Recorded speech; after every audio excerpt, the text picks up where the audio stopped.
এই বাড়িতে কেউ আছে? আছেন? আসুন তো দেখি। আপনার ঘর যে ভেঙে আছে কেউ কি এখন পর্যন্ত আসছে? আয় নাই? তার মানে কেউ বলে না যে গর্ত করে দিবে?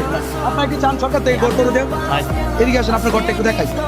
আপনার বন্যা হইতে কি ভেঙে গেছে ঘরটা? জি। আরে এখন কি করতে পারবেন? আপনার কি সামর্থ্য আছে? নাই, আমার কিছু সামর্থ্য নেই। এখন যা ছিল তো সব শেষ। এখন পানি তো মোটামুটি শুকিয়ে গেছে। এখন ভাই রান্না করে খেতে পারবে। আপনারা হচ্ছে কষ্ট করে কি দিবেন জানেন?